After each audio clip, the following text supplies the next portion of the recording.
오늘 우리에게 주시는 하나님의 말씀 요한복음 13장 16절에서 20절까지의 말씀입니다. 제가 가진 성경 신약 170쪽에 있습니다. 요한복음 13장 16절에서 20절까지의 말씀, 제가 봉독할 때에 또 하나님의 음성을 들으시기 바랍니다. 내가 진실로 진실로 너희에게 이르노니 공이 주인보다 크지 못하고 보냄을 받은 자가 보낸 자보다 크지 못하나니 너희가 이것을 알고 행하면 복이 있으리라. 내가 너희 모두를 가리켜 말하는 것이 아니니라. 나는 내가 택한 자들이 누구인지 알미라. 그러나 내 떡을 먹는 자가 내게 발꿈치를 들었다 한 성경을 응하게 하려는 것이니라.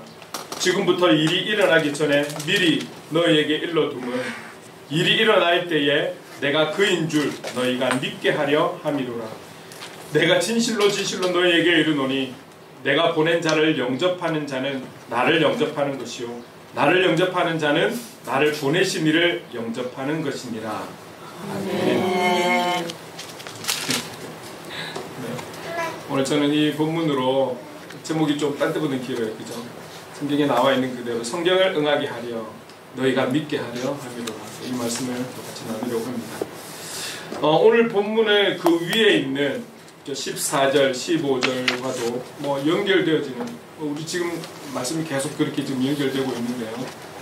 섬김에 대한 부분들, 예수님이 보여주신 그 세족식을 통해서 우리에게 친히 보여주신 행함을 통해서 섬김과 연결해서 우리가 말씀을 함께 쭉 나누었었습니다. 예수님은 우리의 본이 되게 하시려고 본이 되어 주신 거죠. 세족식을 통해서 우리가 이 땅에 살아가면서 누군가의 본이 된다라는 것, 모범이 된다라는 것, 이것은 결코 쉬운 일이 아닙니다. 저와 여러분에게는 부인할 수 없는 죄성이라는 것이 있고, 그리고 각자마다 사람들 한 사람 한 사람마다 좀 차이는 있겠지만 우리가 모든 일을 감당하기에 또 한계라는 게 또 있지 않습니까? 그래서 우리가 누군가의 모범으로 살아간다는 게 쉽지가 않습니다. 우리가 한계가 오기 직전까지의 상황을 가지고만 살아갈 수 있으면 얼마나 좋겠습니까? 우리가 하고 있는 일들이 또 이 상황들이 내가 맺고 있는 이 관계가 나의 한계를 자꾸 넘기려고 하는 상황들이 있거든요.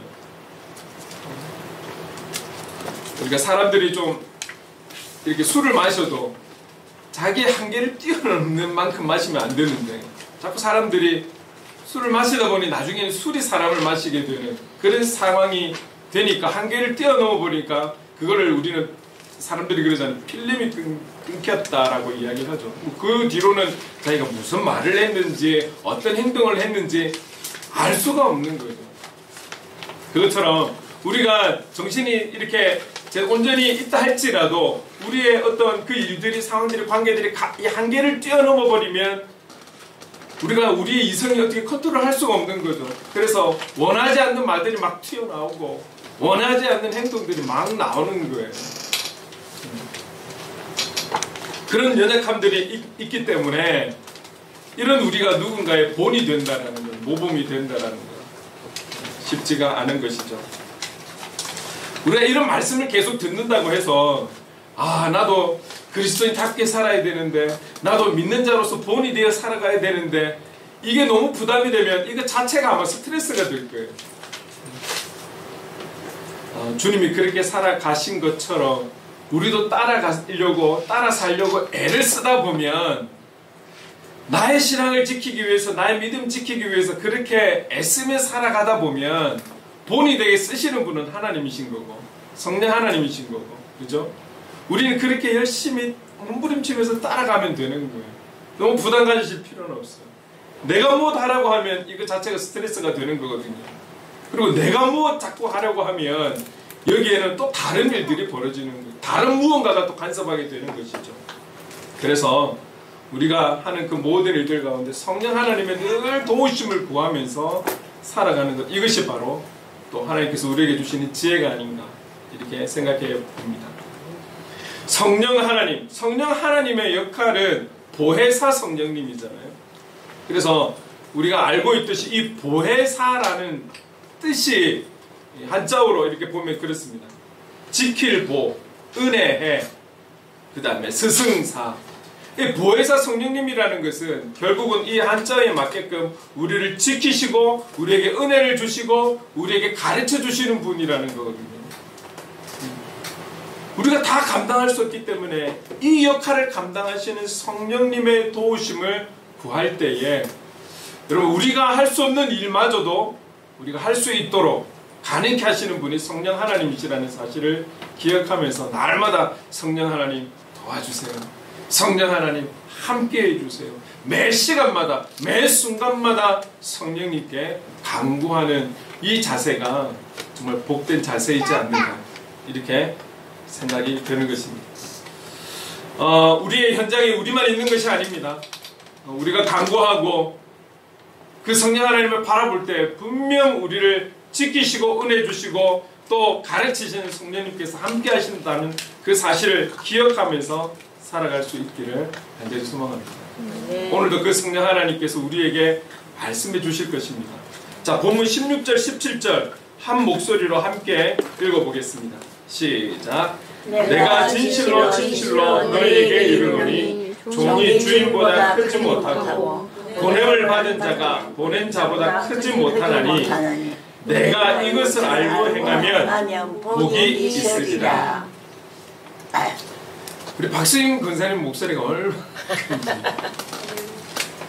다 같이 이렇게 읽을 때는 좀 또박또박 목소리를 내어서 이렇게 읽어가야 돼요. 왜냐하면 이 말씀이 나의 말씀이거든요. 나에게 주시는 말씀인 거거든요. 자, 이 말씀은 그런 거잖아요. 주인이 되시고 보내신 자가 되신 하나님께서 예수 그리스도를 통해서, 다시 말하면 이 예수 그리스도는 그러면 종이 되는 것이고 보냄을 받은 자가 되는 것이잖아요.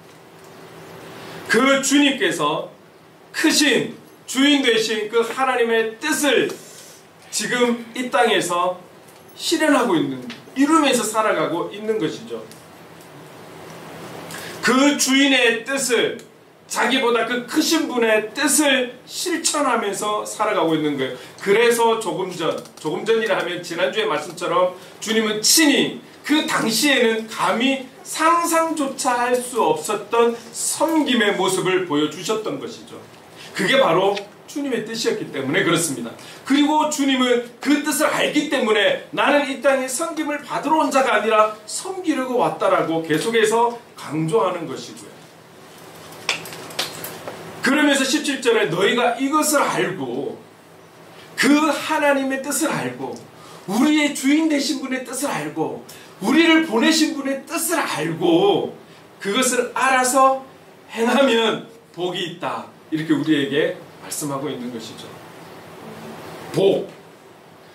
복은 누구라도 다 좋아하는 것이죠. 성경에서 말씀하시는 복은 또 우리가 생각하는 복과는 좀 다를 수가 있어요. 내가 생각하는 복과는 다를 수가 있어요. 그러나 나에게 물질의 복이 필요하다면 하나님께서 물질을 주셔서 그 물질을 통해서 하실 일이 있어서 주실 거예요. 하나님께서 우리에게 명예가 필요하다면 그 명예의 복을 주셔서 그 명예를 통해서 하실 하나님의 일이 있는 거겠죠. 가난? 어쩌면 가난은 어느 누가 생각해도 복이라고 생각할 수 없을 거예요. 누구라도 가난하고 싶지 않으니까요. 그러나 우리가 이 땅에 살아가는 동안은 가난하게 살아서 그 가난을 통해서 또 다른 누군가에게 복음의 증인의 삶을 살게 하고 복음을 전할 수 있는 일을 하기 위한 그 목적이 있다면 그 가난은 우리에게는 영적인 복이 될 수 있다는 것이죠. 그래서 우리가 복을 해석할 때도 세상적 기준과 가치를 가지고 해석하면 안 되고, 우리가 하나님의 사람으로서 하나님께서 나에게 주시는 영적인 복을 생각한다면 사실 지금 우리가 누리고 있는 모든 것이 복이 될 수 있다는 것이죠. 그래서 찬송가에 받은 복을 세어 보아라, 크신 복을 내가 알리라. 하나님의 기준과 그리스도인의 기준에서 바라보면 사실 모든 것이 감사의 조건이 되는 것이고 복이 되는 것이죠. 그러나 이러한 복조차도 어떻게 하면 누릴 수 있느냐? 그것은 나의 주인이 되시고 나의 보내신 자 되신 그분의 뜻을 알고 그 뜻을 알아서 행하며 살아갈 때에, 그때에 이 복이 우리에게 임한다라는 것이죠. 너무나 단순한 진리인 것 같지만 그렇게 살아간다라는 것이 쉽지 않다라는 것을 지금의 우리의 현장에서 다들 경험하고 있지 않습니까? 분명한 것은 이 영적인 복은 나를 보내신 나의 주인 되신 나의 전부가 되신 나의 소망이 되신 그분을 알고 그분이 원하시는 대로 그렇게 살아갈 때에 우리에게 복이 주어진다는 사실. 이 말씀을 믿고 주님의 복을 좀 많이 누리면서 살아가는 그리스도인의 삶이 될 수 있기를 간절히 소망합니다. 18절에 우리에게 말씀하고 있습니다. 함께 읽겠습니다. 시작. 내가 너희 모두를 가리켜 말하는 것이 아니니라. 나는 내가 택한 자들이 누구인지 아니라. 그러나 내 떡을 먹는 자가 내게 발꿈치를 들었다 한 성경을 응하게 하려는 것이니라. 조금 뭔가 지금 말씀의 연결이 또 다른 내용인 것 같아요. 이 18절의 말씀을 보면 자, 무엇을 말씀하고 있냐면 지금 여기 18절 안에 내 떡을 먹는 자가 내게 발꿈치를 들었다. 이 말씀은 시편 41편 9절에 있는 말씀을 지금 예수님께서 인용하고 있는 구절인 거거든요. 그래서 이 18절을 신학자들은 이런 각도로 저런 각도로 여러 가지로 해석을 할 수 있지만 중요한 것은 근본적인 의미는 바로 유다의 배신에 대해서 이야기하고 있다는 거예요. 가룟 유다의 배신.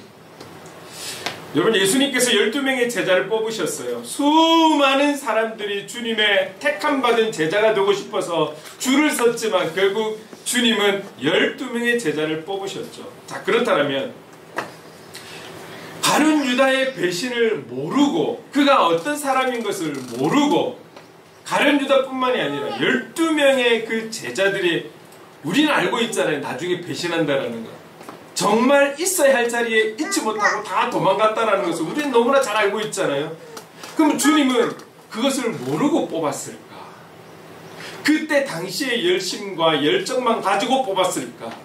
정말 이들이 이런 마음을, 이런 중심을 갖고 있다는 것을 모르고 12명을 뽑았을까? 그게 아닌 거죠. 그래서 18절에 말씀하고 있잖아요. 나는 내가 택한 자들이 누구인지 알미라. 나는 내가 택한 그 12명이 누구인지 안다고. 그가 어떤 특징을 갖고 특성을 갖고 인품을 갖고 있는지 왜 이 자리에 있는지 나는 알아. 알고 가룟 유다를 뽑으셨다는 거예요. 오늘 저와 여러분이 예수를 믿는 자가 된 것 주님이 전혀 모르고 우리를 믿게 하셨을까요? 우리를 다 아시고 우리에게 복음을 전해주신 것이죠. 이거 동일한 거죠. 다 알고 있다. 그런데 그 중에 가룟 유다가 있다. 여기에 시편 42편 9절까지의 말씀을 인용하시면서 가룟 유다라는 자가 있다. 이런 자가 있다라는 것을 지금 미리 알려주고 계신 거예요. 아시면서도 그를 제자로 받았고 아시면서도 그를 예수님과 제자들의 그 회개를 맡은 얼마나 믿었으면 돈을 맡긴 거잖아요. 돈을 맡겠다라는 그만큼 그 사람을 믿고 있다라는 거죠. 그렇게 맡기셨어요. 또 그를 여전히 사랑하셔서 그의 발을 씻기시고 닦으셨어요. 다 알고 있으면서도 말이죠.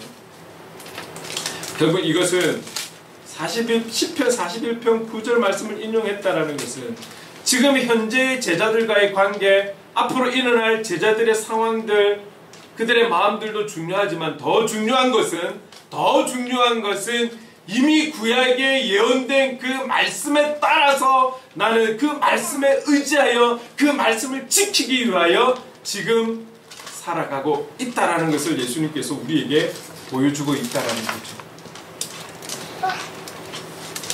조금 전에 우리가 16절 17절을 읽었던 것처럼 주님은 보내신 자의 종이요 주인의 종이요 보내신 자의 보냄을 받은 자로서 그 뜻을 이루어가는 과정 속에 있다라는 것을 우리에게 말씀하시면서 보여주고 계시다라는 거죠.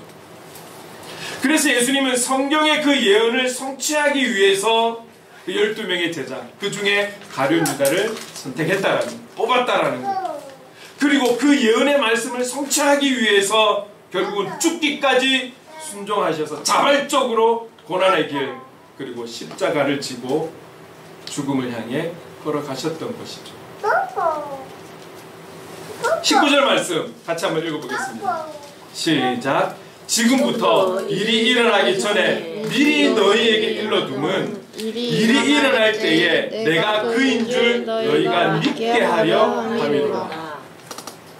결국은 지금 현재 제자들의 눈에 일어난 것은 아니지만 지금 계속해서 알려주고 있는 그 배신자로 인해서 예수님이 팔려서 제자들이 원치 않는 상황들이 일어난다 할지라도, 그쵸? 제자들은 지금 주님이 어쨌든 힘 있는 사람, 능력 있는 사람, 이 나라의 어떤 왕이 될 사람으로 생각하고 있는지는 모르겠지만 주님은 주님을 싫어하는 그 사람들, 군대와 대제사장들과 바리새인들에게 결국은 잡혀가는 것이 하나님의 뜻이기 때문에 이 길을 향해 나아가고 있지만,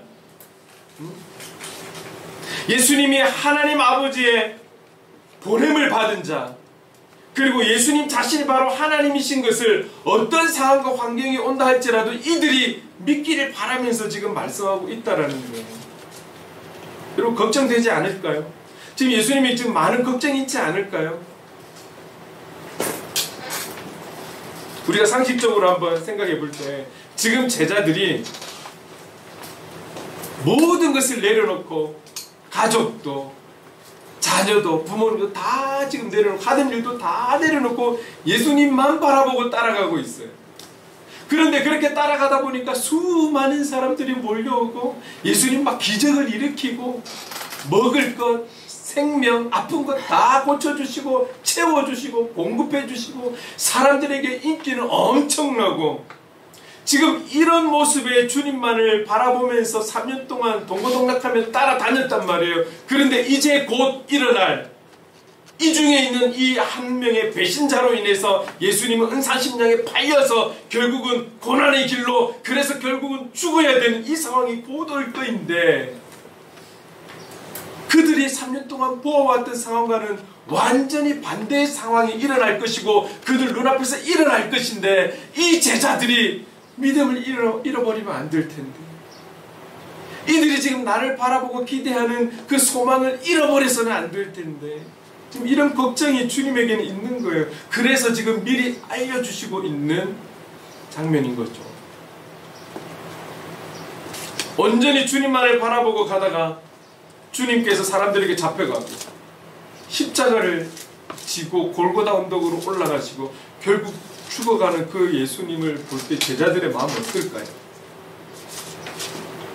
제자들의 심정은 어떨까요? 제자들의 생각은 어떨까요? 얼마나 혼란스러울까요?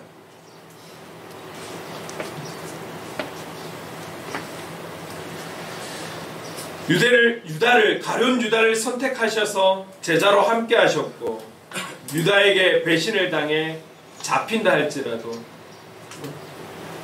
그렇게 힘없는 모습이 보여진다 할지라도 예수님이 스승으로서의 자격이 없거나 능력이 없거나 무지하거나 분별함이 없어서 잡히는 것이 아니라 이 모든 것이 하나님의 뜻에 의해 하고 있는 길이라는 것을 저들이 깨달았으면 좋겠는데, 지금 주님에게는 이런 마음으로 가득하지 않을까요?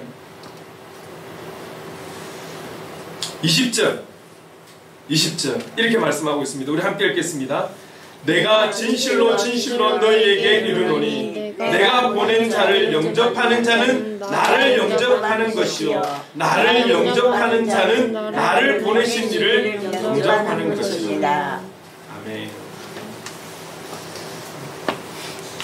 결국은 나는 여기서 이 땅에서 죽음으로 결국은 하늘나라로 승천하게 되지만, 그 하나님의 뜻을 이어가는 너희들 제자들, 이 제자들이 또 나아가 복음을 증거할 때 이 제자를 통해서 믿음을 갖게 되고 믿음의 삶을 살아갈 때에 이 모든 일들은 결국은 그 보낸 자를 믿는 것은 나를 믿는 것이고 나를 믿는 것은 나를 보내신 하나님을 믿는 거야 라고 말씀하고 있는 거예요. 오늘 우리가 이 자리에 있고 누군가를 통해서 우리는 예배를 드리고 있고 그분을 만나고 있고, 그분을 만난다는 것은 그분을 보내신 하나님을 믿는다라는 것이죠. 그 믿음으로 우리가 이 자리에 있다라는 것이죠. 오늘 20절을 제자들에게 말씀하시는 것은 지금 당장에 나의 제자인 너희들이 하는 일들을 믿는 그들에게만의 국한된 문제가 아니라, 그렇게 국한된 제한된 문제가 아니라 예수님의 제자를 영접하는 당시의 사람들에게만 말하는 것이 아니라 시대를 초월해서 주님이 보낸 자를 믿고 주님이 보낸 자를 영접하는 그 자는 나를 믿는 것이고 나를 보낸 하나님을 믿는 것이야. 오늘 우리가 우리에게 복음을 전한 그 누군가를 믿는 것은 그분을 보낸 예수 그리스도를 믿는 것이고, 예수 그리스도를 믿는다는 것은 그분을 보내신 하나님을 믿는다.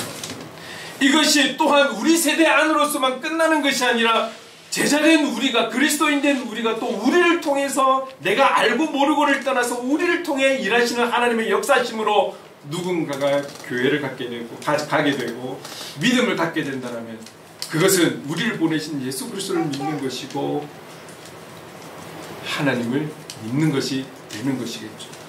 이 역사는 주님이 오시는 그날까지 이루어지는 것, 이것이 바로 하나님의 뜻 아닐까요? 오늘 내용을 좀 우리가 한 절 한 절 구체적으로 살펴보면서 여기서 우리에게 강력하게 꼭 기억해야 될 부분들을 말씀하고 있는데요. 이것을 다시 조금 정리를 해서 다시 한번 말씀을 드린다면 이거예요. 예수님을 보십시오. 18절에도 말씀하고 있지만 우리에게 무엇을 보여주고 계시냐면 결국엔 그 어떤 상황과 환경과 일 속에서도 하나님의 말씀에 순종하고 있다라는, 예수 그리스도의 순종을 오늘 우리에게 보여주고 있다라는 거예요. 여러분, 예수 그리스도가 이 땅에 오셔서 그의 생각과 그의 어떤 배움과 지식, 그의 일을 하고 있는 것이 아니라 그의 주인이 되시고 그를 보낸 하나님의 뜻을 이루면서 지금 계속해서 하나님의 사역을 이루어가고 있다라는 것, 그 사역에 예수 그리스도는 순종하며 나아가고 있다라는 것을 우리에게 보여주고 있습니다. 지난주에 세족식을 통한 그 섬김의 모습도 이 또한 하나님 아버지의 뜻하심이라는 거죠. 우리가 믿는 예수 그리스도, 그래서 그 예수 그리스도를 통해서 우리가 하나님을 믿는다라면 그 하나님의 뜻이 무엇인지를 알고 이 땅에서 행할 때에 우리는 영적인 복을 받게 되는 것이죠. 그리고 우리는 그 뜻대로 살아가야 되는 자들이라는 것을 잊어서는 안 된다는 것이죠. 왜요? 예수님께서 철저하게 하나님의 뜻에 순종하여 살아갔거든요. 예수 그리스도는 하나님의 말씀에 의지하여 순종하며 살아가셨거든요. 그의 제자 되기를 원하고 그의 길을 걸어가기를 원하는 우리 또한 주시는 말씀에 순종하며 살아가야 될 의무가 있다는 것이죠. 우리에게 순종을 보여주시고 계신 거예요. 자, 그렇다면 오늘 본문 가까이에 있는 말씀 중에 또 어떤 순종의 모습을 보여주셨는지 많은 곳이 있지만 본문 가까이 있는 구절을 한번 찾아서 보겠습니다.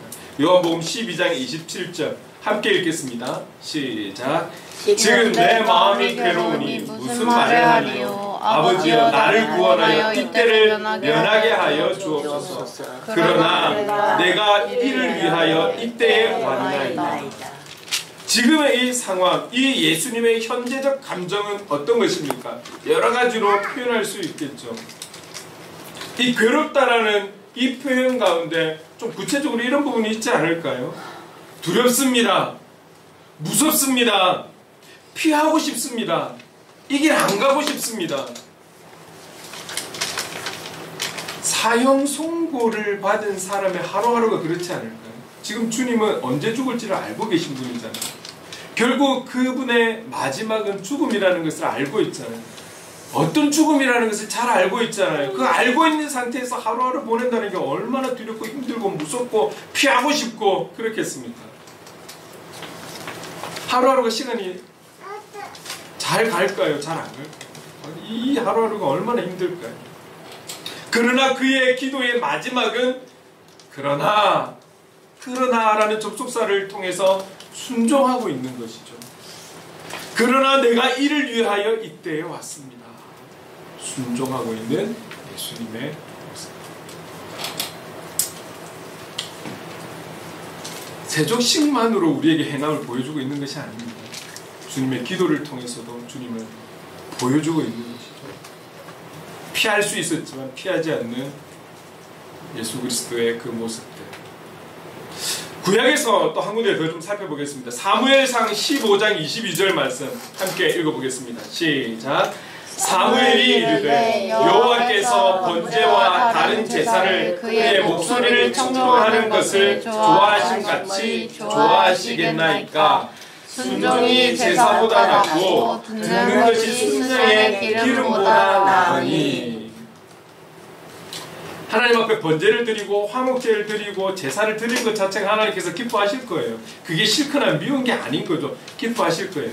그러나 이보다 더 기뻐하는 것은 하나님의 말씀에 순종하는 거라는 거죠. 우리의 현실과 조금 적용한다면 많은 예배를 드리고 예수의 이름으로 모이고 모임을 갖고 모여서 함께 말씀을 듣고 찬송을 듣고 왜 하나님께서 싫어하시겠어요? 너무 기뻐하시죠. 너무 기뻐하시죠. 그러나 이 기쁨보다 더 큰 기쁨은 삶의 현장에 하나님께서 보내주신 파송하신 그 현장에서 그 현장에 나아가서 그 말씀대로 실천하며 그리스도인답게 살아가는 것 기뻐하신다는 거죠.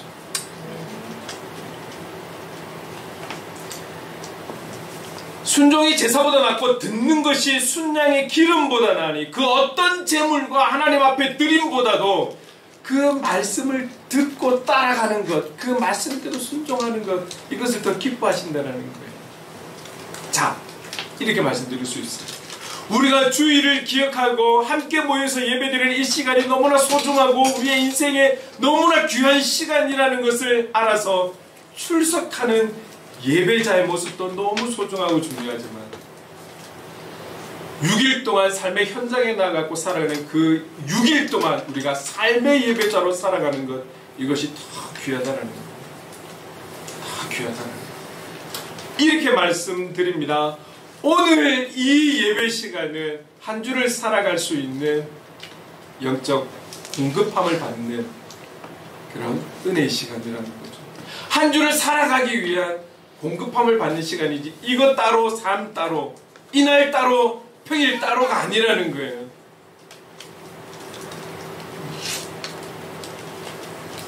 그래서 여러분의 삶의 현장을 제가 많이 강조하는 이유 중에 하나입니다. 왜요? 그것은 그 자리는 그 현장은 그냥 우리가 먹고 살아가기 위해 마지못해 서 있는 자리가 아니라 하나님의 뜻이 있고 계획하심이 있고 우리가 다 이해할 수 없는 하나님의 일하심이 있기 때문에 역사하심이 있기 때문에 그곳으로 하나님께서 파송하신 현장이라는 거죠. 그 속에서 우리가 그리스도인답게 몸부림치며 서 있을 때 역사는 하나님이 하신다는 거죠. 그래서 여러분의 현장이 소중한 것입니다. 그 현장이 어떠하든지 간에 그 속에서 예배자의 삶을 살아갈 때 하나님 너무너무 기뻐하신다는 거죠. 매일의 삶을 하나님 주신 말씀에 순종하며 살려고 몸부림칠 때 하나님 힘주시는 것입니다. 우리가 서두에도 말씀드렸지만 우리 혼자 힘으로 그리스도인으로 살겠다, 그렇게 살아가겠다, 승리하겠다 힘들어요. 성령 하나님의 도우심이 없이는 그 은혜 없이는 그 찬송의 고백처럼 우리는 호흡마저도 하기가 힘든 연약한 존재라는 것을 먼저 인정하셔야 돼요. 우리가 죄인이라는 것을 인정하셔야 돼요.